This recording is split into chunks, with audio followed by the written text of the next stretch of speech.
Bonjour à tous, bienvenue pour votre journal hebdomadaire du district de Nyon. Au sommaire de ce 14 février, deux rendez-vous. Tout d'abord avec Gérald Créteny, président de région de Nyon, avec qui l'on reviendra sur le forum consacré à la collaboration régionale.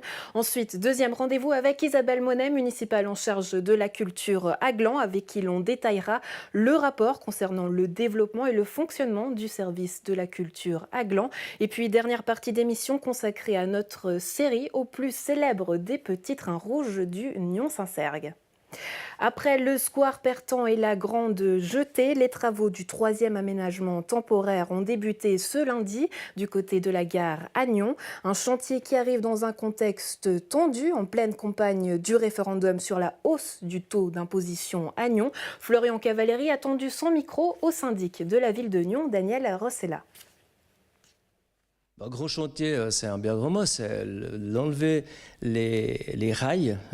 C'est une demande qui a été faite par une conseillère communale du PLR. Et c'est un montant de 190 000 francs qui a été ajouté par le conseil communal à un préavis de 265 000 francs. Et l'idée, c'est de faire des aménagements qui vont durer entre 5 et 10 ans. Alors ça représente presque un point d'impôt, un demi-point d'impôt, 500 000 francs, et ça ne fait pas plaisir à tout le monde, notamment à l'association de soutien à la hausse d'impôt Nyon Compte, qui vous demande de repousser le début de ces travaux pour faire des économies. Bon, d'abord, il faut faire la différence. Il s'agit au total d'environ 500 000 francs si on ajoute les 50 000 francs pour une intervention artistique, qui vont être amortis entre 5 et 10 ans. Et il s'agit d'un investissement. Alors qu'un point d'impôt, c'est lié au budget de fonctionnement. Donc, il ne faut quand même pas mélanger les choses. On a un déficit de 17 millions.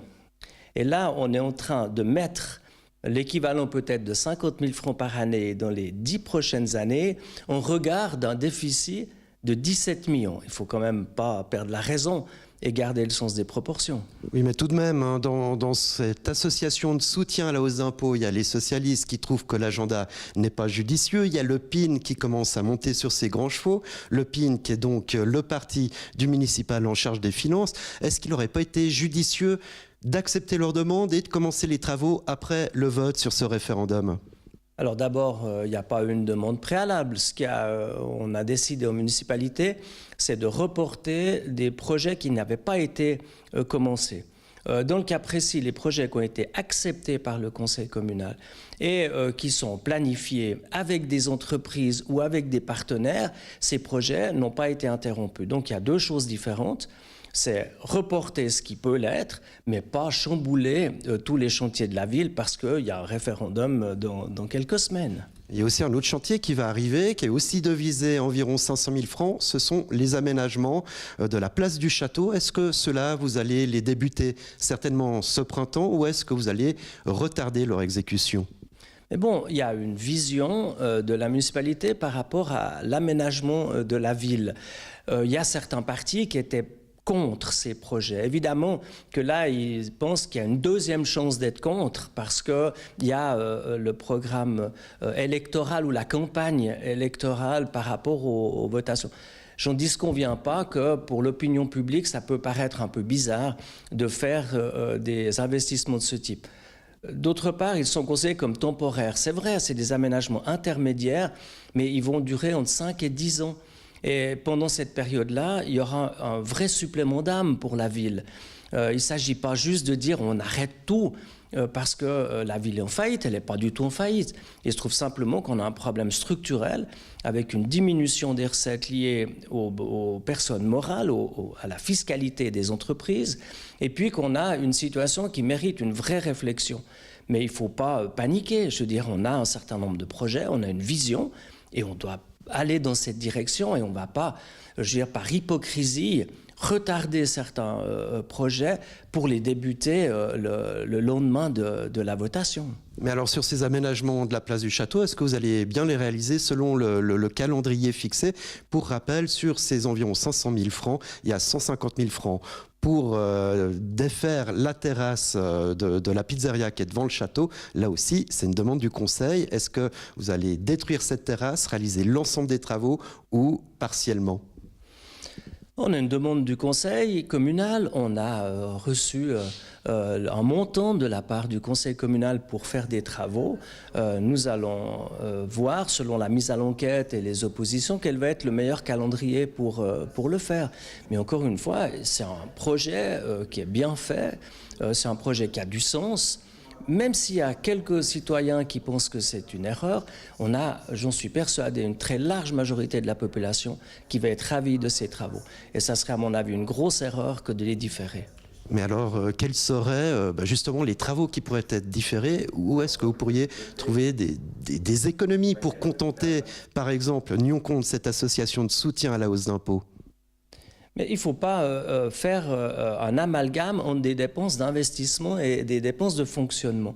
Là, effectivement, on a reporté une 50aine de projets, parmi lesquels la rénovation de la piscine du Rocher, qui est retardée de quelques mois en tout cas, la rénovation de l'école du centre-ville, qui coûte à peu près 15 millions. Là, on va effectivement les différer un petit peu dans le temps. On a de nombreux autres projets qu'on a mis au frigo pendant quelques mois ou peut-être un peu plus. Ça sont des gros investissements. Puis ensuite, on va réfléchir sur l'aspect structurel de la ville par rapport à l'organisation et quelle est notre marge de manœuvre par rapport à ça. Mais on ne peut pas confondre les investissements qui sont faits pour une période de 30 ans en général, ou voire plus, et des dépenses qui ont lieu chaque année. Et si on mélange tout, on a l'impression qu'il faudrait tout bloquer. On ne va pas bloquer le développement de la ville. On a 600 habitants de plus chaque année. Alors c'est accessoirement aussi 600 contribuables de plus. Mais ces habitants, ils demandent des équipements, ils demandent des prestations. On ne peut pas tout bloquer. Donc on est bien obligé d'avoir une certaine planification. On réfléchit à ce qui peut être reporté, notamment dans des gros travaux qui pourraient avoir des incidences sur le budget de fonctionnement. Et puis, on fait une réflexion sur comment faire face pendant ces 3 prochaines années, parce qu'on part de l'idée que la situation pourrait quand même s'améliorer à moyen terme. Daniel Rossella, on a l'impression qu'en toile de fond, il y a déjà le début de la campagne des municipales qui s'engagent. Est-ce que vous partagez cette impression? La situation est assez tendue. Bon, normalement, le milieu de la législature est une période très favorable pour avancer sur de nombreux projets, parce que les municipaux connaissent bien leur dossier.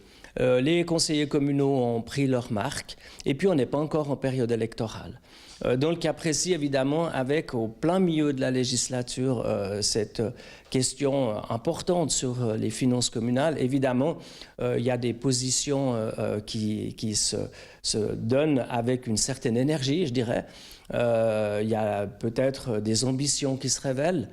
Ben voilà, ça fait partie de la politique. En tout cas, moi, ça ne me stresse pas plus que ça. Tout se poursuit selon le plan. Daniel Rossella, merci beaucoup de cette interview. Merci. À noter que la Côte et Nyon Région Télévision organise un débat public sur la hausse du taux d'imposition. Rendez-vous lundi 18 février dès 18h30 à la salle communale de Nyon. Le forum sur la collaboration régionale a rassemblé environ 200 élus du district de Nyon ce mercredi 13 février à Gland. À mi-mandat de sa 4e législature, Région de Nyon proposait une discussion sur le rôle et le fonctionnement de la région afin d'évaluer les succès et les pistes d'amélioration. On en parle avec le président de la Région de Nyon, Gérald Créteny. Bonjour. Bonjour. Tout d'abord, expliquez-nous pourquoi avoir organisé ce forum sur la collaboration régionale.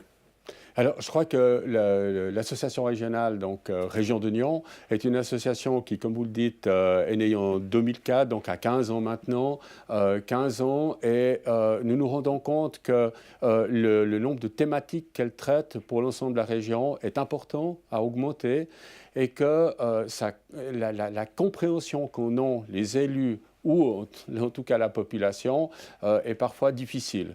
Et on doit remettre sur le tapis régulièrement ces questions. Ce n'est pas le premier forum que l'on réalise. Et dernièrement, il y a eu, effectivement, ces 3 dernières années, quelques velléités de départ de communes qui nous interrogent fortement sur la compréhension de cette région. Ça prouve justement votre bonne volonté de communiquer et de mettre ça sur pied. Donc concrètement, comment est-ce que vous avez fait pour mettre sur pied ce forum ? Alors, mettre sur pied un tel forum, c'est tout d'abord s'interroger sur les thématiques que l'on souhaite aborder dans un forum.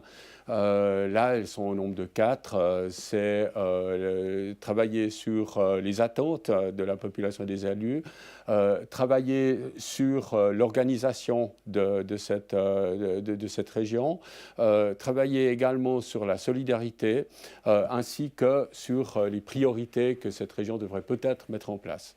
Et ça, c'est la première question. La deuxième chose, c'est qu'on a communiqué aux élus, quand je dis aux élus, c'est les municipalités, mais c'est aussi les délibérants communaux, ces 4 thématiques avec la possibilité de s'inscrire et en même temps également la possibilité de eux-mêmes questionner et proposer des questions qui seraient à débattre. Et puis, in fine, donc hier, effectivement, ce forum avec un comité directeur qui s'est mis en retrait du forum pendant la discussion. Pourquoi? Parce qu'on voulait aussi faire une démonstration finalement de ce rôle démocratique qui est pleinement assumé dans le cadre de la région, où nous faisons confiance aux élus, qu'ils soient communaux, municipaux ou des élus, des délibérants. 4 thématiques donc qui se rassemblaient toutes au même carrefour, la communication, c'est les propos d'ailleurs retenus par le micro-trottoir à la fin du forum proposé par Florian Cavalieri. Alors oui, c'est important de savoir un peu, de faire remonter un petit peu les informations de la part des municipaux et des conseillers communaux pour voir comment est-ce qu'on peut améliorer les choses au niveau de l'organisation de la région. Ça permet peut-être à certaines communes de réfléchir de manière plus actuelle sur les tenants et les aboutissants de la région. Les conseillers intercommunaux ne se posent pas plus de questions que les conseillers communaux, que les municipaux. Ils aimeraient savoir comment l'information, comment la communication peut être améliorée de par le conseil interrégional. Elles se regroupent toutes les unes les autres du moment qu'on n'a pas toutes les offres qui nous sont proposées sur sa propre commune. On sait qu'on veut consommer par exemple une offre, peu importe laquelle, et qu'on va la chercher sur notre commune. Et du moment qu'on va chercher sur notre commune, la région de Nyon a un rôle à jouer. C'est Région de Nyon qui rassemble les communes, qui travaille sur le projet, qui propose des séances, qui propose un ordre du jour, qui propose des discussions. C'est Région de Nyon qui mandate des professionnels pour que le projet en fait puisse voir le jour. Très très heureux de constater qu'on a eu des débats qui étaient intéressants où chacun a pu s'exprimer librement. En tout cas, moi j'ai beaucoup aimé le fait de rencontrer des gens, de permettre à des opinions d'être échangées, de répondre à une attente qui est celle de communiquer finalement afin de mieux comprendre comment ça fonctionne. On se rend compte qu'effectivement la com, c'est une grosse nébuleuse ce conseil régional, alors j'espère que ça va s'améliorer. Les questions revenaient beaucoup toujours sur le fait de la communication. Je vais commencer par le résultat de ces assises qui amène le pourquoi il y a ces assises, c'est un besoin énorme de communication, de clarification de ce que sont les tâches de Région de Nyon. Beaucoup de choses en fait ont été dites, beaucoup de choses qu'on connaissait un peu tous déjà.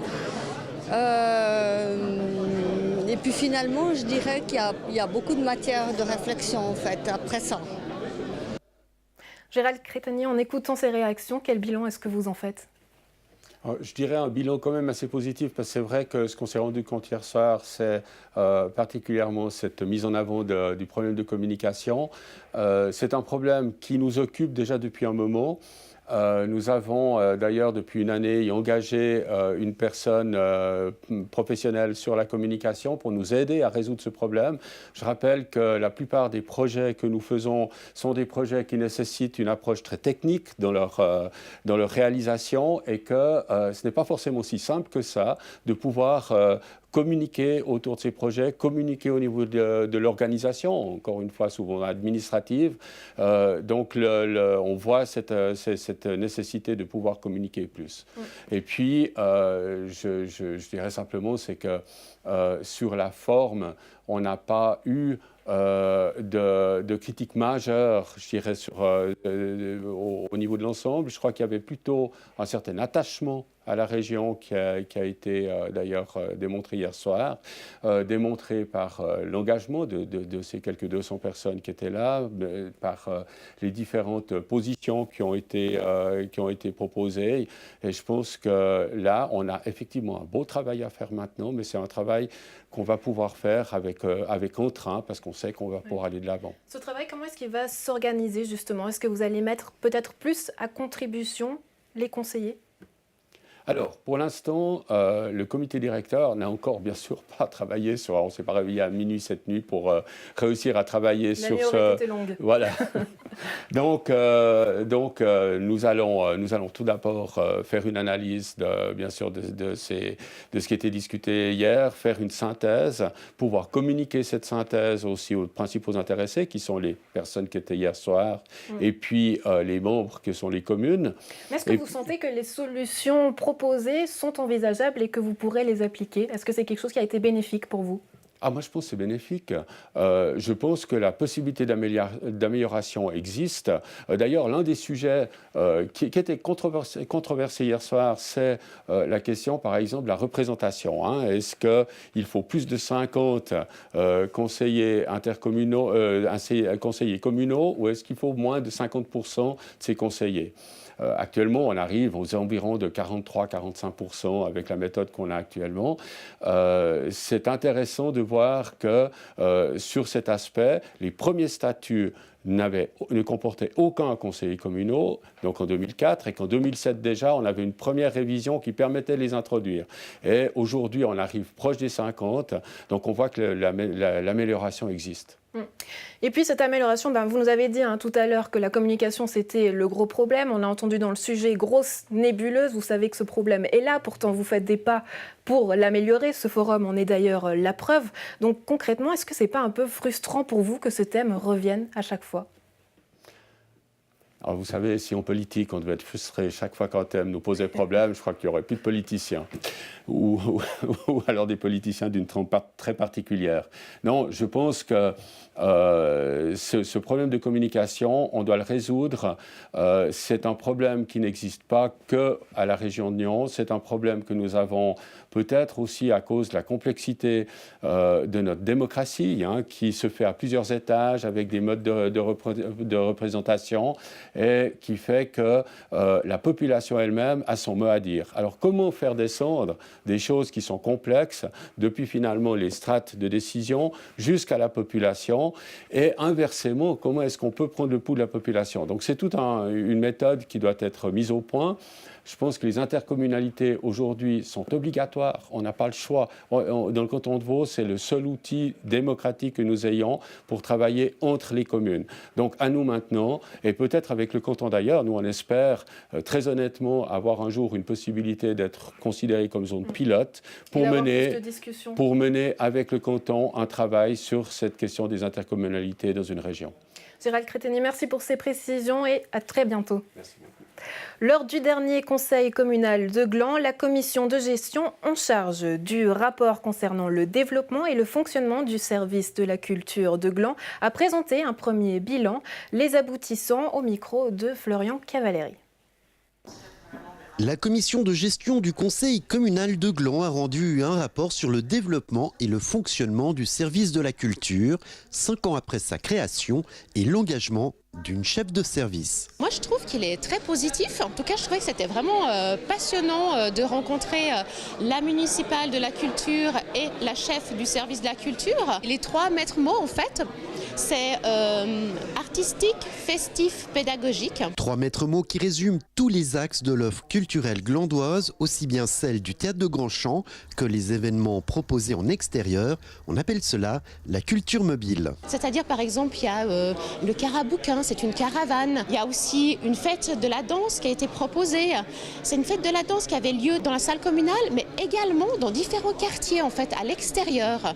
Donc ça, c'est vraiment la volonté en fait du service service de la culture à Gland, c'est vraiment de proposer une culture aussi à l'extérieur des murs, des salles. Ce service, dont les employés représentent en tout 3,3 équivalents plein temps, compte pour moins de 2% du budget communal. En 2017, il a généré des revenus d'environ 300 000 francs pour des charges d'un peu plus d'1,5 million de francs. 2%, c'est peu. Ça prouve qu'avec peu de moyens, on peut quand même avoir une offre culturelle très variée. Au programme de Grandchamp, site central de l'offre culturelle glandoise, des pièces de théâtre, des spectacles, des concerts et des projections de films. La commission relève la richesse de l'offre tout en regrettant un système de diffusion de films dépassé qui coupe le public de certaines œuvres récentes.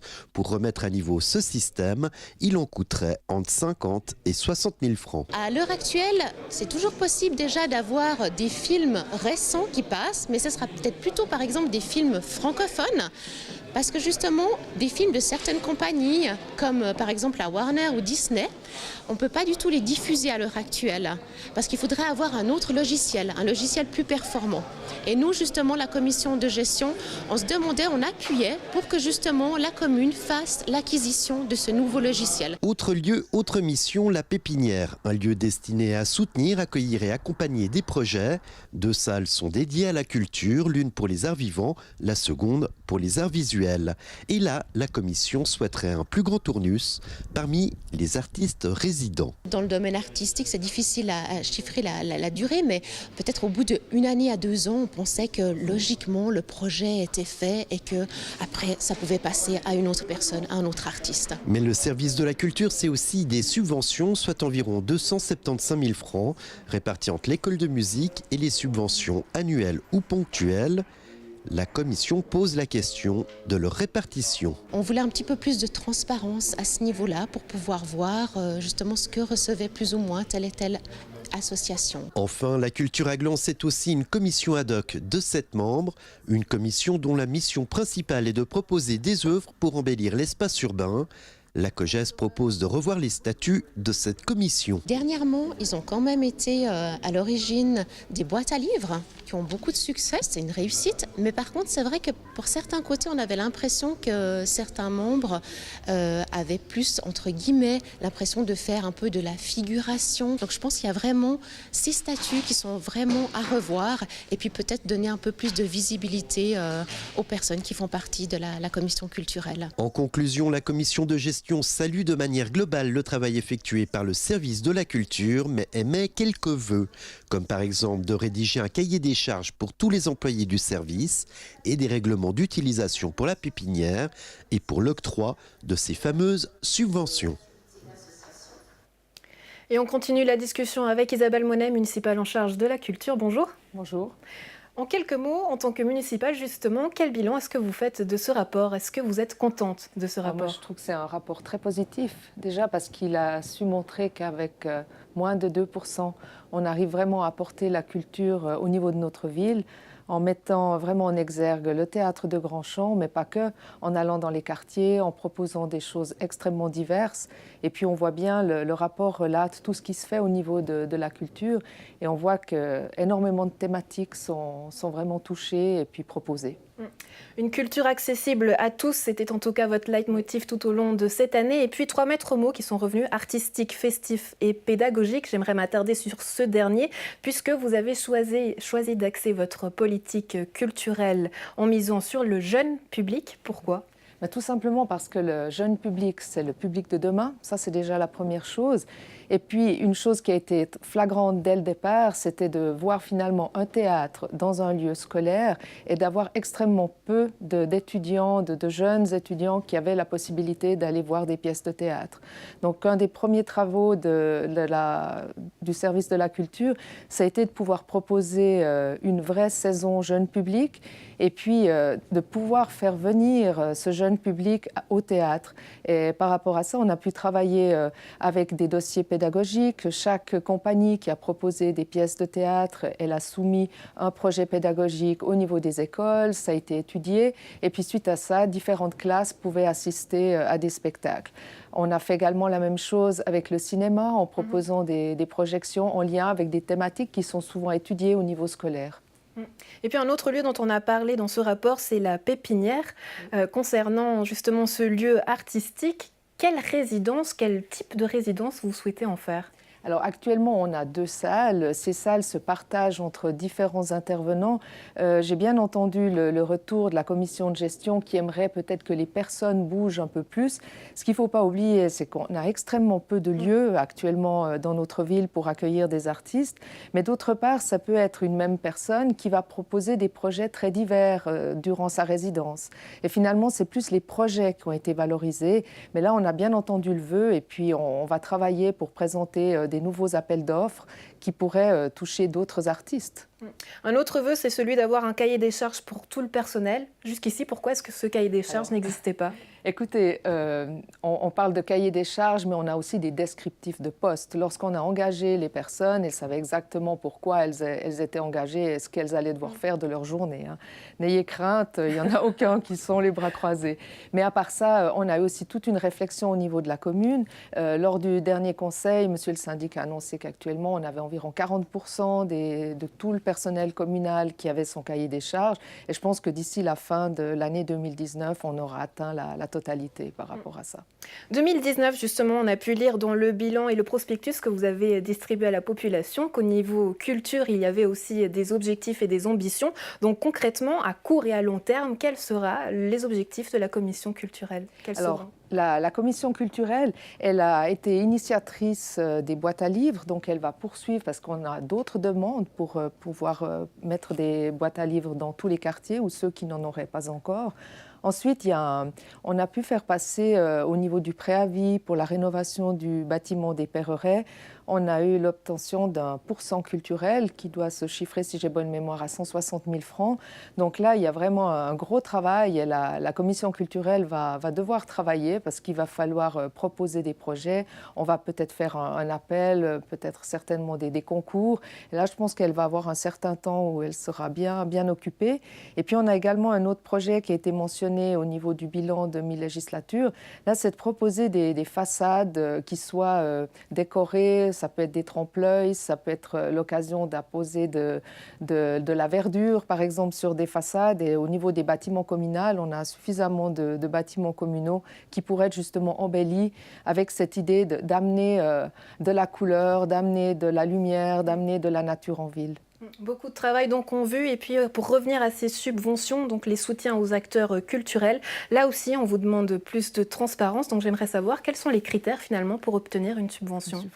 Alors c'est vrai que la commission s'est focalisée sur des règlements, mais en fait la municipalité, c'était je pense un des premiers travaux du service de la culture, on a édicté des directives. On a des directives qui se trouvent sur le site de la commune, www.glan.ch, avec tout ce qui est demandé au moment de demande de soutien. Et là, on a totalement réglé le système avec les subventions ponctuelles et puis également pour les subventions annuelles. Là, il y a tous les critères et je pense qu'avec ce système, on est totalement clair et net pour présenter des soutiens à la municipalité. Isabelle Monet, merci pour ces précisions et bonne suite à vous. Merci. Pour terminer notre série, un petit passage dans la caméra, c'est pas grave, allez-y, continuez, c'est pas grave, ça restera pour notre bêtisier. On termine justement notre route continuant jusqu'au Nyon-Saint-Cergue avec le plus célèbre des petits trains rouges, je l'ai dit. Et on s'intéresse cette semaine au métier d'aiguilleur en compagnie de Rodolphe Henner.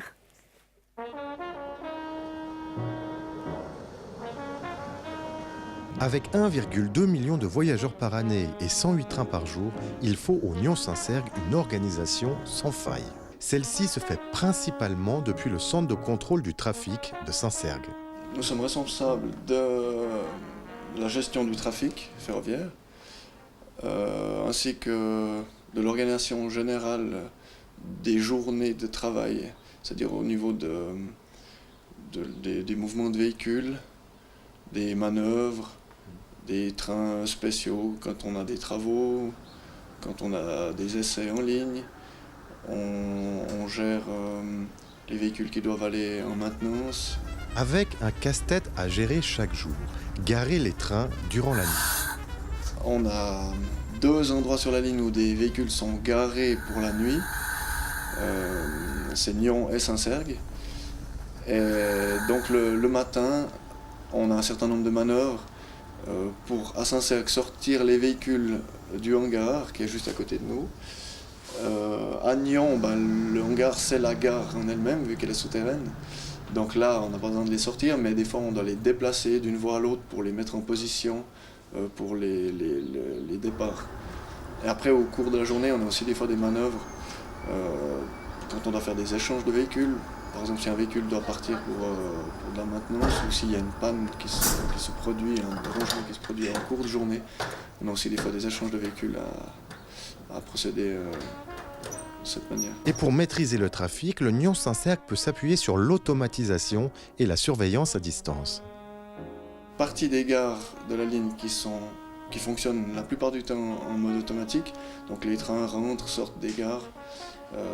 C'est le système qui le gère. Toutes les gares peuvent être aussi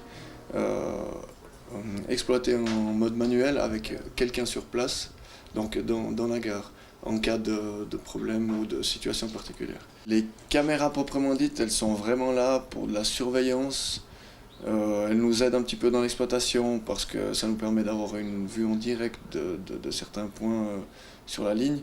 Mais disons qu'en ce qui concerne la circulation des trains, c'est pas des images réelles, mais c'est un système de télécommande où on a des informations sur la position des trains, sur la position des éléments, donc des aiguillages par exemple, l'occupation des différentes voies. Mais disons que c'est une représentation schématique sur des écrans d'ordinateur. Au Nyon-Saint-Cergue, tout est donc réglé comme du papier à musique. Sauf, évidemment, l'imprévu. On se souvient notamment de l'accident spectaculaire de 2014. Spectaculaire mais rare.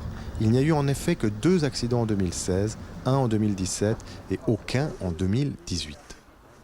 Quand on a des pannes de véhicules ou des dérangements techniques, là les choses se compliquent parce que c'est toujours un peu une course contre le temps, tout en restant en sécurité, c'est-à-dire qu'on doit faire les choses pour garder toujours la sécurité au premier plan, en perdant le moins de temps possible pour garder un confort pour les voyageurs. Des voyageurs toujours aussi heureux de contempler la vue depuis ce cher petit train rouge.